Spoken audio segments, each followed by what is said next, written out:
Welcome to another episode of Out from the Horrorbox. I'm your TV movie host, Dom, and in this episode we take a look at the 1990 ABC two-part psychological horror drama miniseries. Whew, that was a mouthful. Directed by Tommy Lee Wallace and adapted by Lawrence D. Cohen from Stephen King's 1986 novel of the same name, It.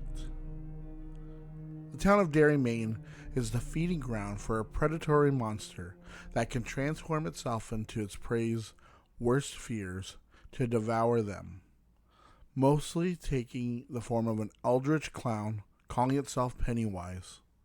Our protagonists are the Losers Club, a group of outcast kids who discover Pennywise and vow to kill him by any means necessary.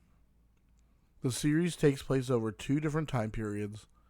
The first, when the losers first confront it as children in 1960, and the second, when they return as adults in 1990 to defeat it a second time after it resurfaces. The miniseries helped spark a golden time for other works by Stephen King to be adapted, like The Tommyknockers, The Stand, and a retelling of The Shining, plus a bunch more. Though the second part isn't held in as high regards like the first, most people, be they older, younger, or probably around my age, still hold Tim Curry's performance as Pennywise as the highlight and cause for most people's fears of clowns. Let's get into the sewers and face our fears against the ultimate evil.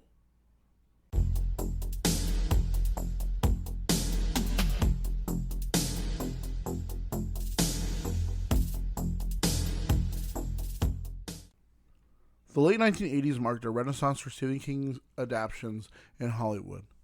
Following the box office success of Pet Sematary, studios scrambled to secure rights to Stephen King's works, recognizing their potential to captivate audiences. Among these projects, ABC's It miniseries stood out as an ambitious gamble, one that would redefine horror television. ABC's decision to adapt It reflected a broader trend in network television. The 1980s had seen a surge in miniseries adaptations of epic novels, from The Thornbirds to Roots. For It, ABC drew direct inspiration from Stand By Me, Rob Reiner's critically acclaimed film based on King's novella The Body. The network believed its blend of childhood nostalgia and the supernatural terror could replicate the success. However, television posed unique challenges, especially because at that time, you even in the 90s, the 90s kind of loosened up a tad, especially with Fox coming in and, being the new kid on the block. They brought things like The X-Files, and they brought things like Cops and stuff like that, and, they were a little bit edgier. They pushed kind of what the boundaries were, like with The Simpsons too. But nothing really came close to pushing towards anything till the mid 90s into the 2000s, and it wasn't until the 2010s when at least with cable you could start pushing things even further, especially with HBO, because you're paying for the programming, that you could get away with pretty much anything. But as it came with cable, you could finally, after I think it was 7 p.m., you could start using right? It's crazy how restrictive television was for the longest time.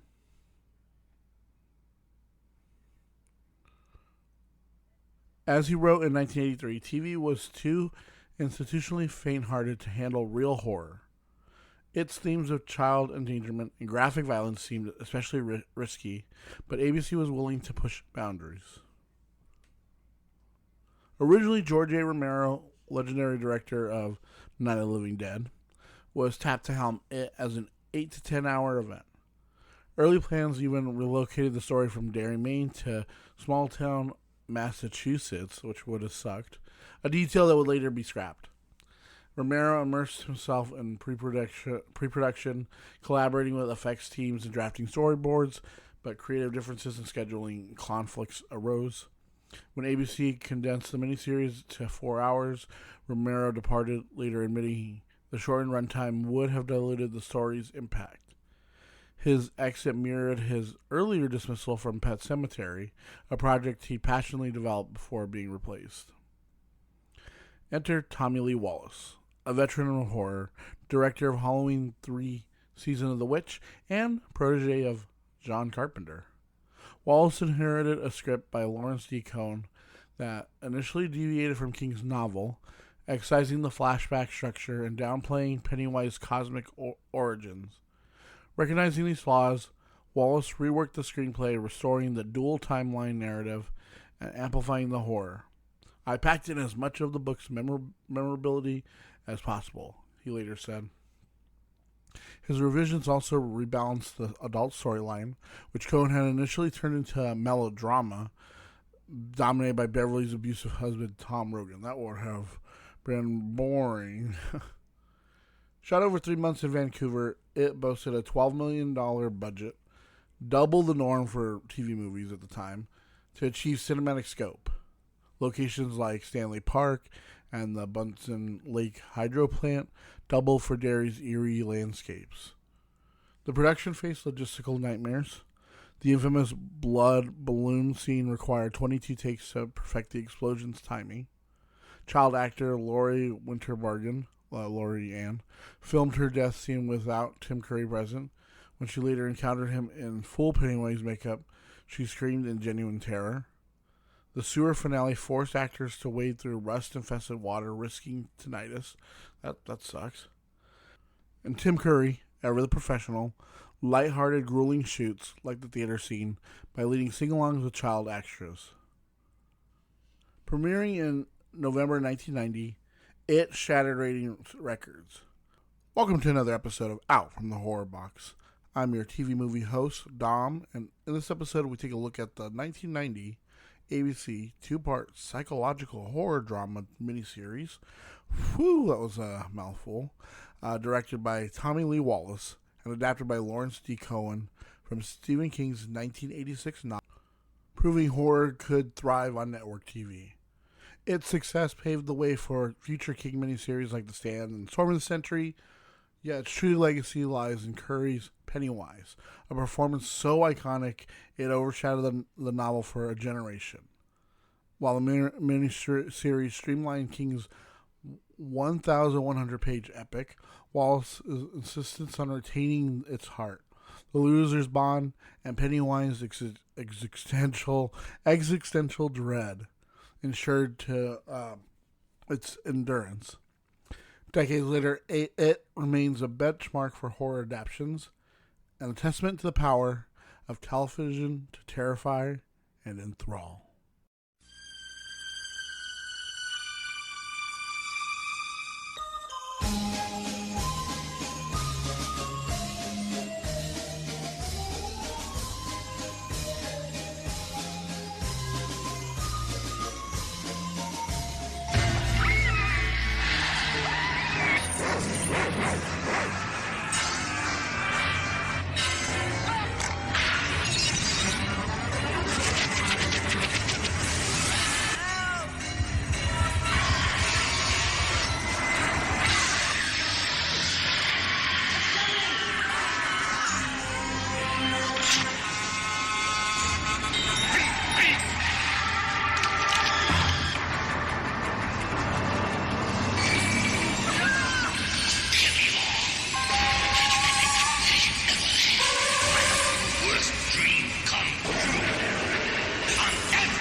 In the spring of 1960, in the rain-soaked town of Derry, Maine, 6-year-old Georgie Denembrough, played by Tony Dakota, chases a paper sailboat made by his stuttering older brother, Bill, down a flooded street. When the boat washes into a storm drain, Georgie encounters Pennywise the Dancing Clown, played by Tim Curry, a grinning, yellow-eyed entity lurking in the darkness. Blurred by the clown's promises of balloons and fun, Georgie reaches into the drain, only for Pennywise to tear off his arm and leave him to bleed to death. Months later, still grieving his brother, Bill forms an unlikely bond with other outcasts: asthmatic Eddie Kasprak, bookish Ben Hascom, fiery Beverly Marsh, wisecracking Richie Tozer, and pragmatic Stan Uris. Each child is tormented by Henry Bowers, a vicious bully, and haunted by terrifying visions of Pennywise, who prey on their deepest fear. When Mike Hanlon, an African-American boy new to town, joins them after escaping Bowers' gang, the group, dubbing themselves the Losers Club, discovers a chilling truth. Through Mike's research, they learn Pennywise is no ordinary clown, but an ancient, shape-shifting evil that awakens every 30 years to feed on Derry's children. The children are played by Jonathan Brandis, Adam Farazell, Brandon Crane, Emily Perkins, Seth Green, Ben Heller, Jared Blancard, and Marlon Taylor, respectively. Determined to stop it, Bill leads the losers into the sewers beneath Derry. After a harrowing battle, they wound Pennywise by exploiting its weakness to imagination and belief. Eddie poisons it with his inhaler, and Beverly blinds it with a slingshot loaded with silver earrings. Forced to retreat, it vanishes into the depths, and the children swear to return if it ever resurfaces. Meanwhile, Henry Bowers, driven mad by his encounter with it, is institutionalized after confessing to the town's child murders. 30 years later, in 1990, Pennywise awakens again. Mike, the only loser who remained in Derry, calls the others home, all except Stan, who kills himself rather than face the horror again. Reunited, the now adult losers confront their past traumas as Pennywise torments them anew. Bowers, Michael Cole plays the adult version, manipulated by it, escapes the asylum to attack them, but dies in the attempt. When Bill's wife, Audra, played by Olivia Hussey, is captured by it and left catatonic by its hypnotic deadlights, the losers descend once more into the sewers. The adults are played by Richard Thomas, Annette O'Toole, John Ritter, Harry Anderson, Dennis Christopher, Tim Reed, and Richard Macer, respectively. There, they face its true form, a monstrous, otherworldly spider. The battle is brutal. Eddie is mortally wounded, and the others nearly succumb to its psychic assault before Beverly delivers the killing blow. With it finally dead, the survivors emerge, their memories of Derry and each other already fading. Beverly and Ben marry. Richie pursues acting, and Bill revives Audra by reenacting a childhood bike ride on his old twin. Though they scatter once more, the bond forged in darkness endures, a quiet triumph over the evil that once consumed their lives.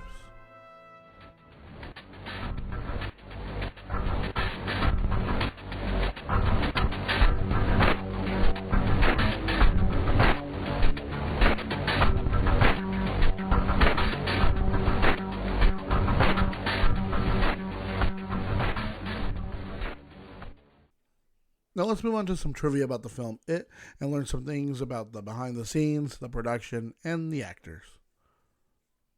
Tim Curry was reluctant to take the role of Pennywise initially because he didn't relish the thought of being buried under so much makeup. He played Darkness in Legend, and it was difficult and demanding role, and the hours to make in makeup was still fresh in his mind. To compromise, writer and director Tommy Lee Wallace minimized the amount of makeup on Curry, and a lot wasn't necessary anyways because Curry's performance was so strong. And yeah, you can just see in the film like how much like his face comes through the makeup, because it's not. It looks like it's just. I think what they did was it's like the bulbous head with the hair tuft out. And then really, I think it's like some eyebrows. maybe some brow stuff, and definitely the nose.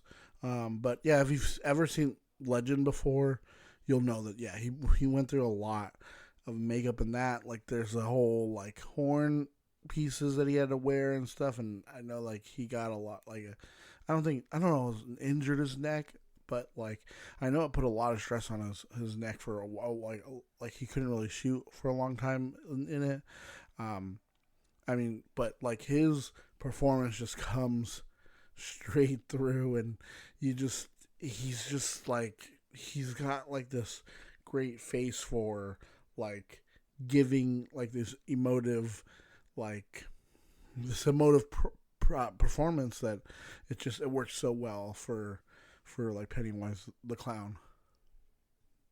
According to crew members in Pennywise, the story of it, which is a film that they made about the making of the 1990 miniseries, Harvey Fierstein, Roddy McDowell, Malcolm McDowell, and Alice Cooper were all top contenders to play Pennywise prior to the casting of Tim Curry. And man, that would have been something to see. Like any of those guys um, as Pennywise. Just imagining Harvey Fierstein saying, "Kiss me, fat boy."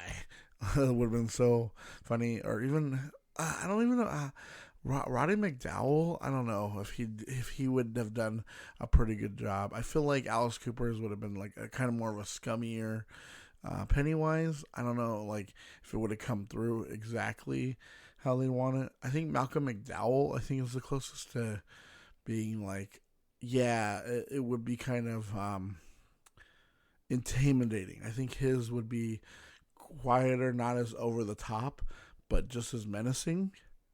If you know what I mean, like I feel like he's really able to give that kind of performance.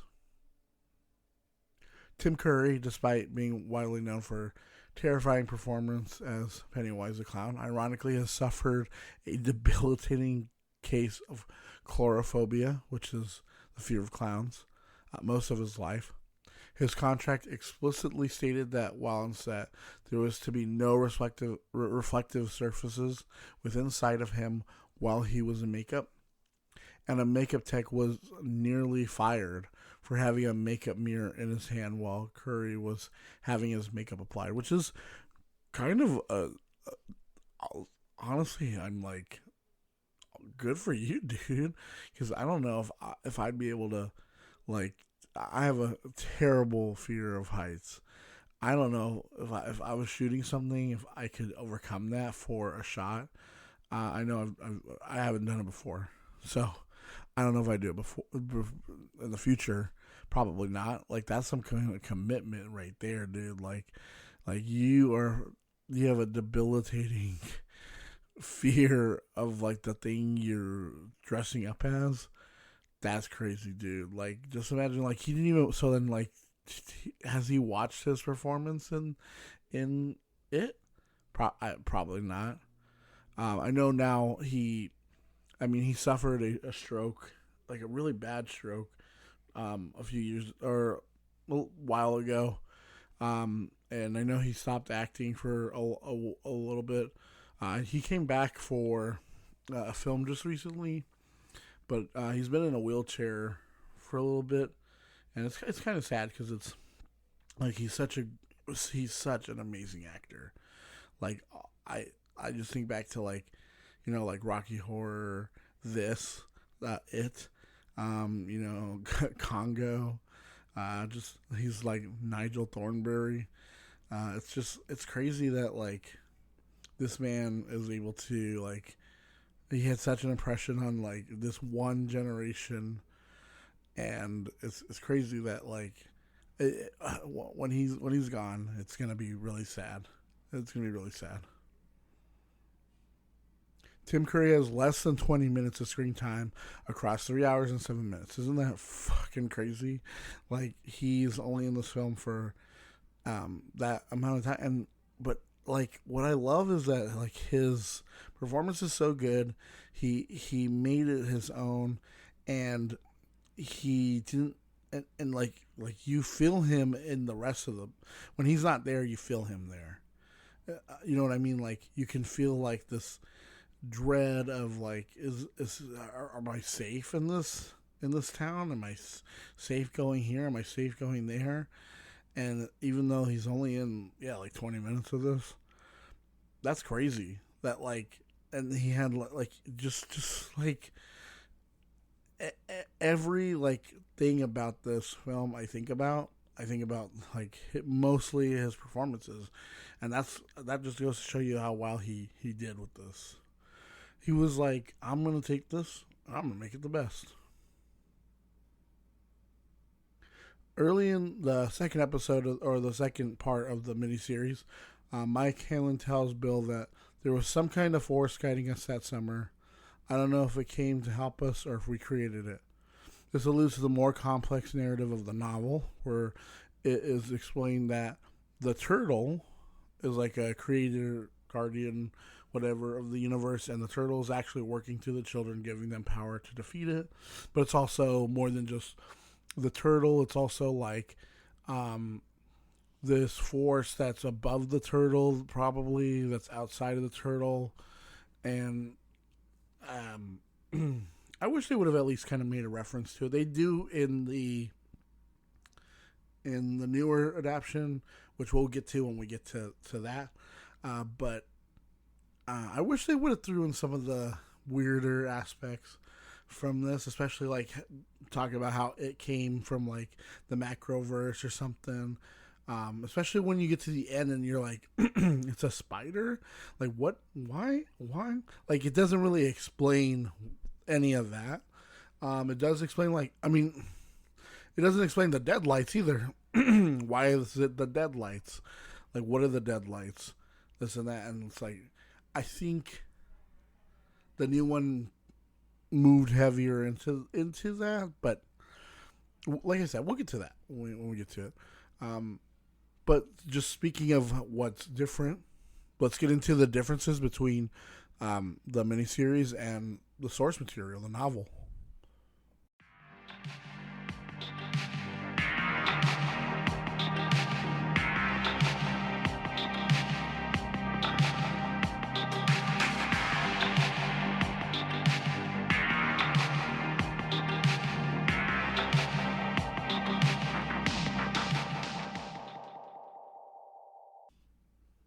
So just like any adaptation, there's going to be differences and changes from the source material. Let's go over the differences between Stephen King's novel It and the 1990 TV miniseries.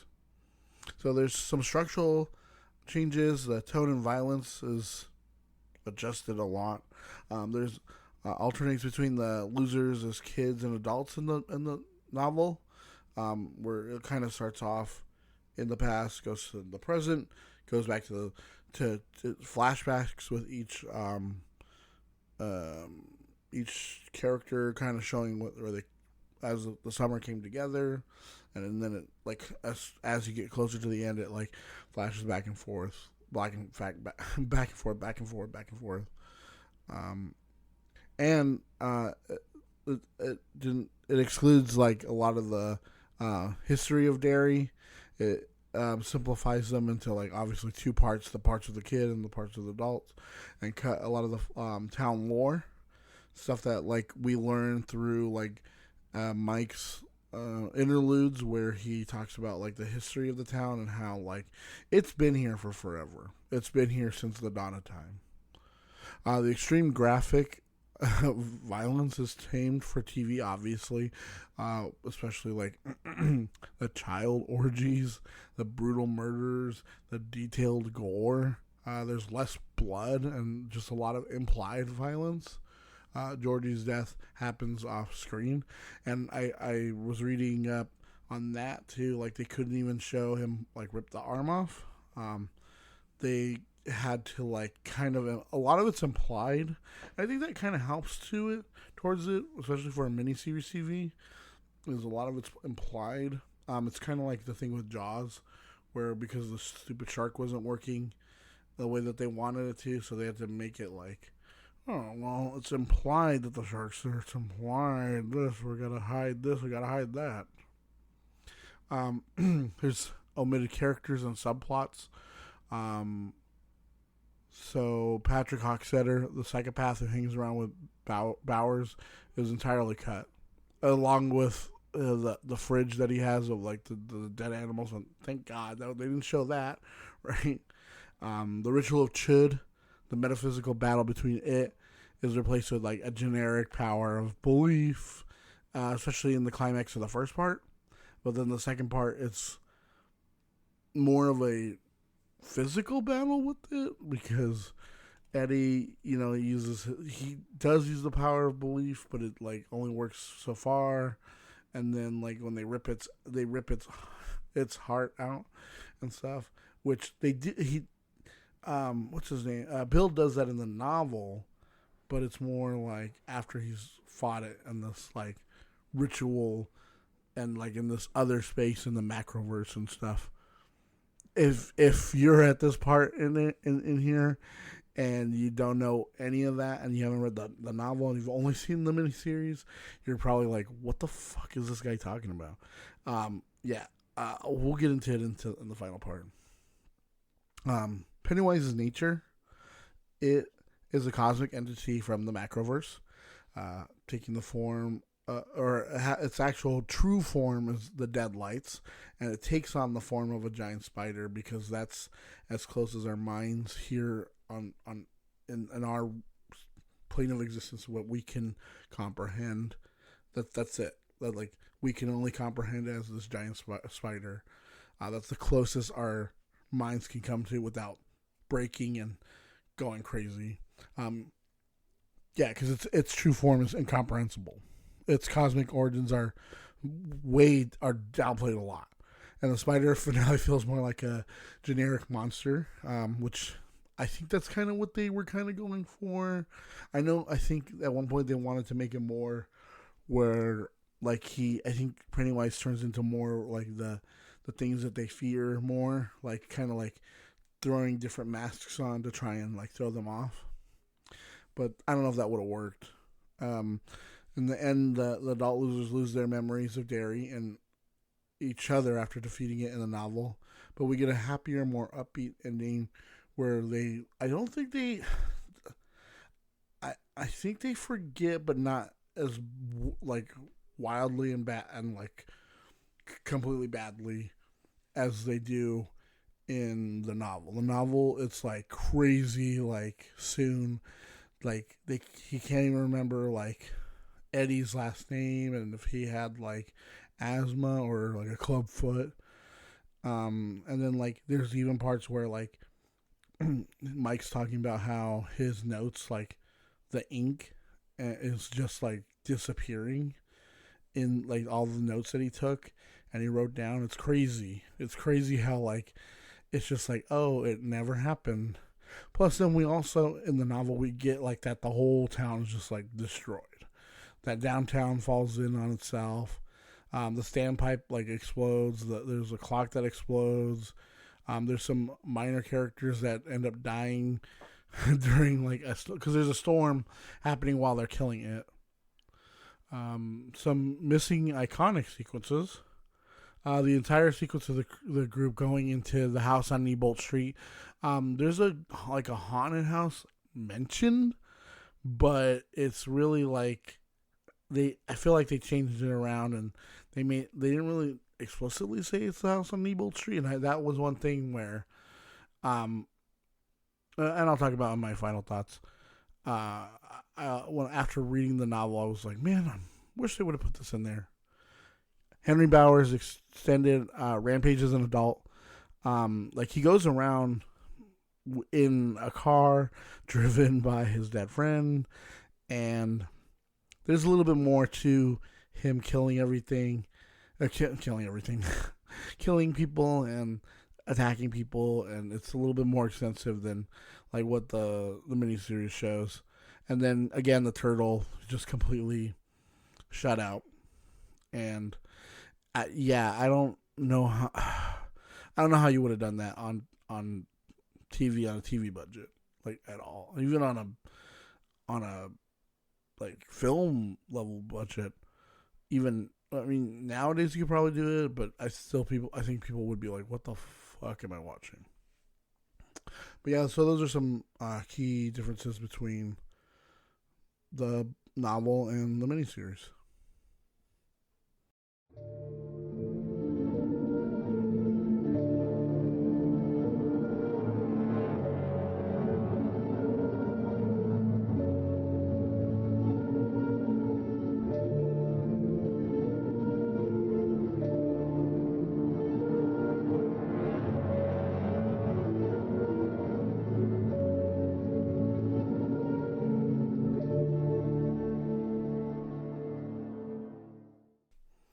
Okay, so this is the part where I get into my final thoughts. I remember watching this as a kid. So if I'm remembering right, if I can remember like one of the first times watching it, because I think I've talked about this before, but I loved watching horror movies as a kid. My mom used to let us go to Video Update. That's what we had, not Blockbuster. And we used to go in and rent movies on Tuesdays because it was dollar movie. And I would go to the horror section and just look at everything, just look at all the movies, and look at the covers and be like, yes, this one or that one, because the covers just intrigued me. And sometimes they were just like dumb, stupid, low budget movies that sucked but sometimes like those cover arts for VHS tapes were amazing. Anyways, getting back, if I remember it was maybe I'm just like saying it's rainy because it's like in the novel or in the show it's rainy, but just watching it from the beginning and then getting into like, ooh, like, oh, it can take the shape of like other things, but it's also a clown. Ooh, and what is it? Like, what is it? And not really getting scared by it, but like just being more intrigued by like it and like why is who and like the deadlights and this and that. And I just remember this was like one of my favorite movies of all time. When I was a kid, this like Halloween was my favorite horror film, and then I love Killer Clowns from Outer Space, and then this was just like, it was like, I don't know, this is like my favorite TV movie, I guess.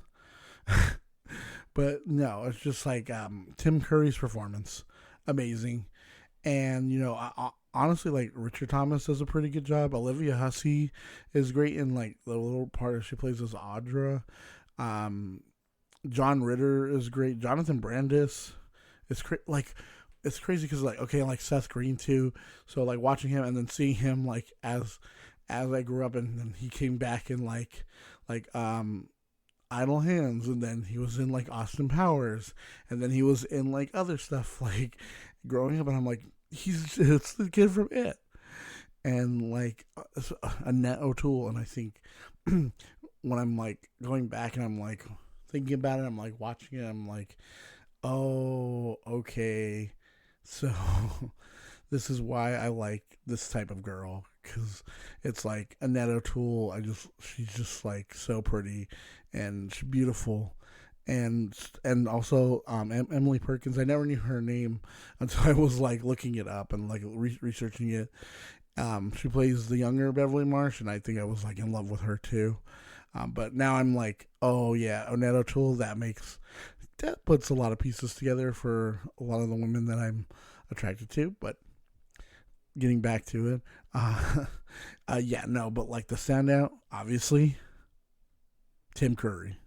He is Pennywise. Like even with the newer ones, and I'll talk about that later in my review of the newer films. But like Tim Curry set the standard for a lot of like performances, and like it's just like he just was like, I'm gonna go wild. I'm gonna chew the scenery as much as I can.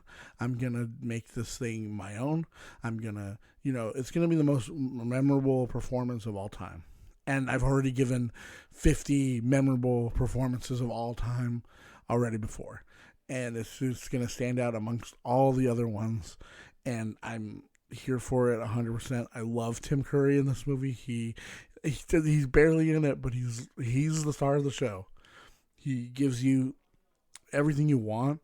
He knows how to play like the monster really well, but he also knows how to give you the he deliver those like funny lines, and it is a pretty good adaptation. I will say, it's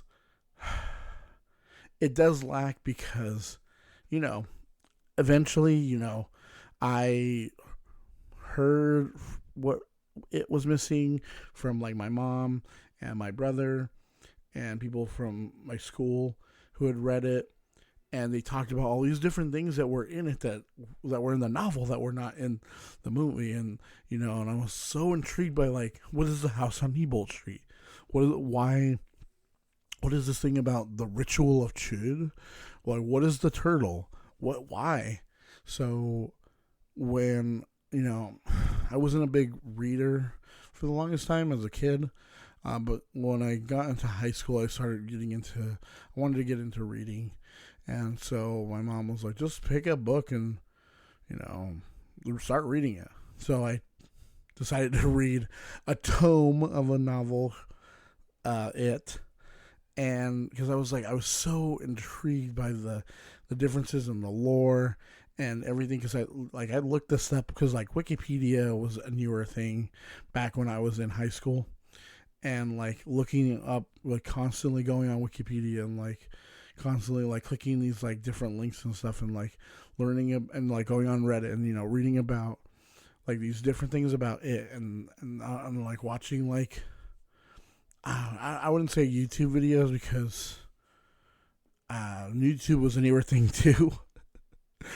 So I picked up the book, started reading, and yeah, there's just so much to the novel that you just can't do. We talked about the novel already, so if you're listening to this and you want to know about the novel, go back and listen to. I literally went through that whole thing, and then like broke it down. There's a lot missing in here, like Eddie's broken arm.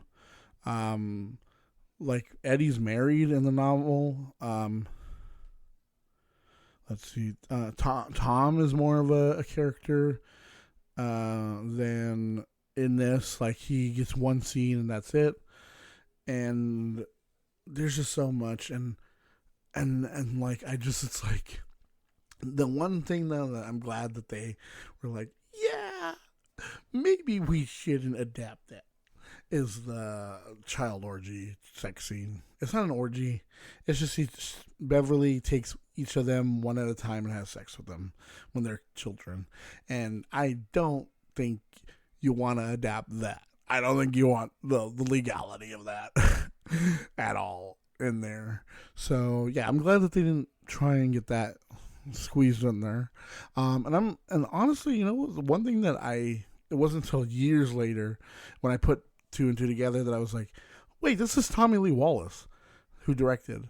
This is the guy who directed Halloween 3, which Halloween 3 for the longest time when I was growing up was my least favorite Halloween. And eventually, as I grew up and I went back and watched it, and I was like, you know what? Halloween 3 is not that bad. And then I was like, you know what? Halloween 3 is actually pretty good. And then eventually it was like, Halloween 3 is probably one of the better Halloweens. And then eventually it's like, you know what? I think Halloween 3 is probably like my second or third favorite Halloween. And Tommy Lee Wallace, like he is able to capture John Carpenter's direction really good, pretty well, and at least in Halloween 3. I could kind of see it in here, but when I watch parts of like Christine, I'm like, oh, you know what? There it is. I can see it there. Maybe it's when when it's like a similar, because that obviously John Carpenter directed Christine. That's from Stephen King's novel Christine, and so maybe that's probably why it like lends itself to it. And I'm like, oh yeah, there it is. I see it. And I'm like, he got a lot of flack for the longest time for directing this. And I'm so glad people came around and are like, you know what, you did a pretty good job for what you could.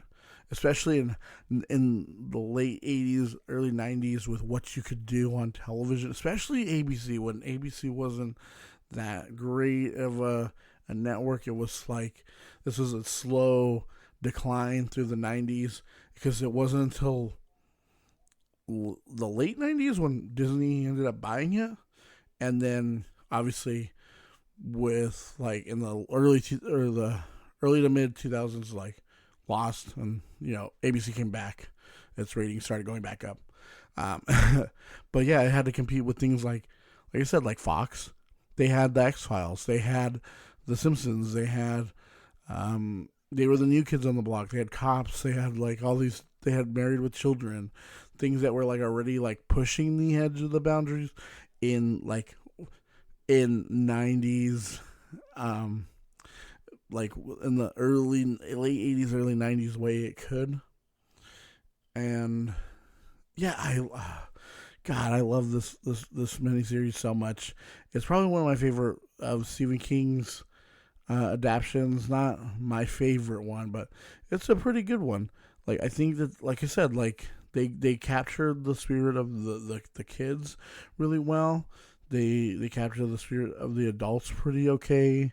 I do agree that the second part is a little more than the second, but to me, it was always just one film, because you're watching it later. You're not watching it broadcast, and it was broadcast one part and then second part. To me, although like I think it all on one. Yeah, I think it was all on one VHS for us, because just so you kids, people who are out there don't know or don't remember, movies that were very long were split into two VH. You got two VHSs. Like, I remember The Godfather being two VHSs. You had to watch the first one, and then you had to stop that, put in the next VHS to watch the next part. But it wasn't like a part one, part two, part one, part two type of thing. That was just like the first movie. Like Titanic was two because it was so long. It's crazy how much like we couldn't fit onto one VHS. Kind of makes you think about that, huh? Right? But yeah, like I said, like the direction's pretty good. It's not. It is very of its time. Very. It looks very like late 80s, 90s compared to like today. Especially like the hairstyles, just the clothing that they're wearing, just things that they do. There are some changes that it's like, I don't know about that. Like changing Richie, like they give him the contacts when he's an adult, but like there's something in the novel where like his eyes start burning, so he has to resort to wearing his glasses again, kind of like in the newer ones. And yeah, I don't know. I like this. I know that like there might be some people out there who I know. Okay, if I remember back then, I know like a lot of people didn't like this. They didn't like a lot of like the TV movies, obviously. But I know that over time, like especially with my generation, like the millennials, I think we love this movie because like we watched it as kids. We got Tim Curry's performance.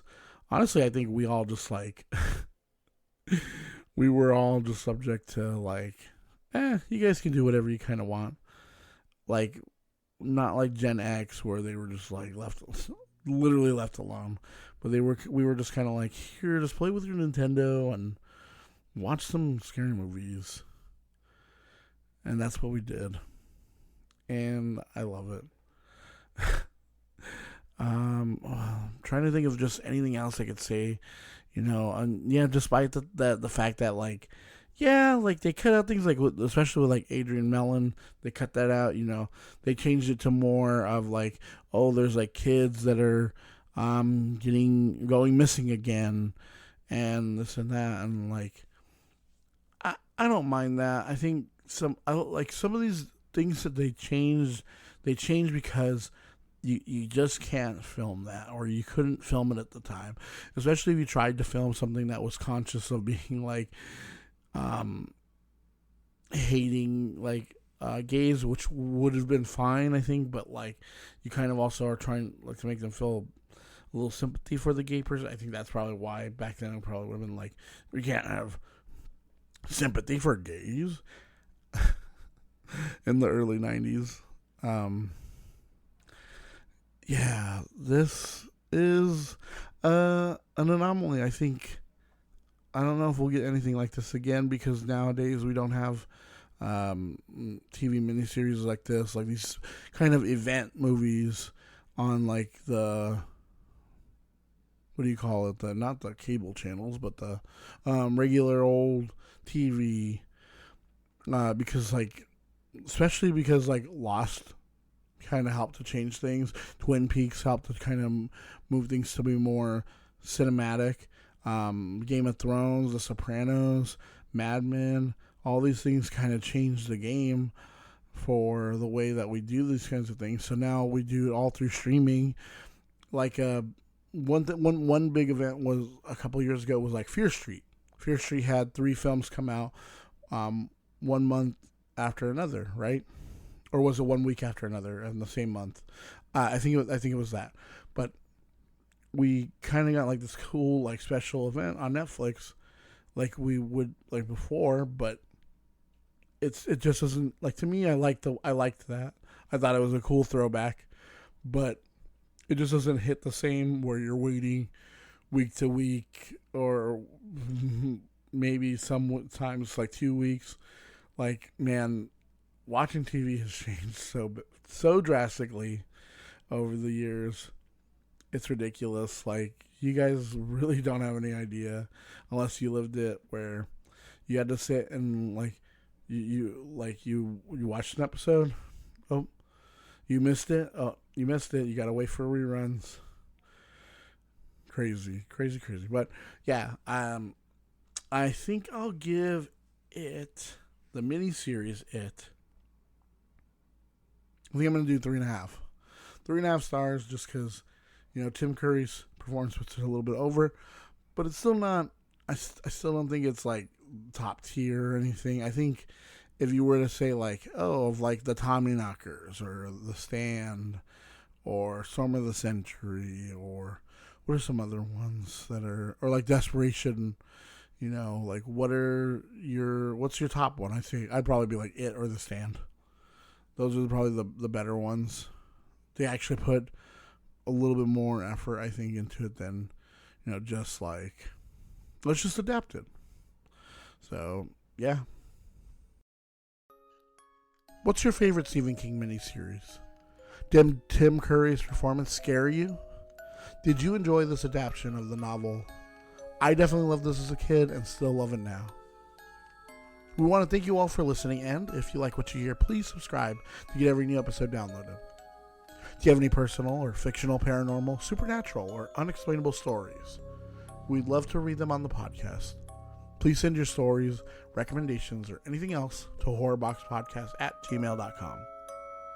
If you want to show more support, you can follow our socials on Instagram, Threads, TikTok, or check out our YouTube channel all at Horrorbox Podcast on all sites. Also, you can buy me coffee at coffee.com/horrorboxpodcast. It really helps out. Until next time, maybe just ask your parents to move out of the haunted town. This is Dom, signing off from the Horrorbox.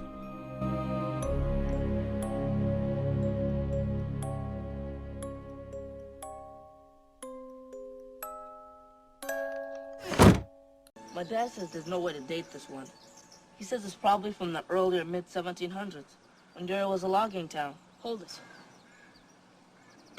Pennywise the Clown? That's him. That's him. 200 years ago. He was here then? Come on. It's just a drawing. Now look, here he is again. The same man.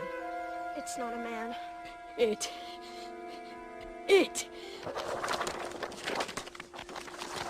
That's what happened back in Georgie's room.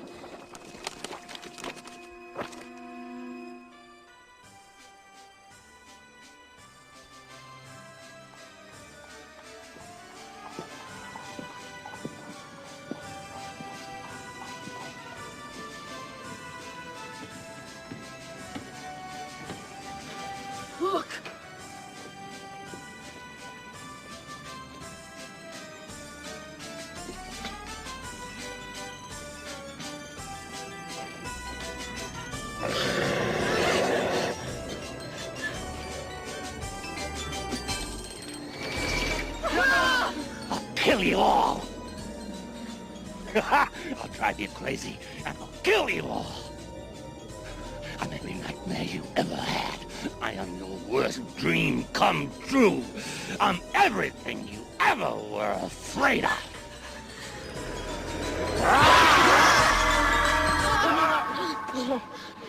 No! Yes! No! Yes! No! Yes! Yes! No! Yes! Yes! Yes! Yes! Yes! Yes. Don't let it get you, man. You saw it too. I didn't want to. But you did. Yes. Okay. That's what you want. Yes.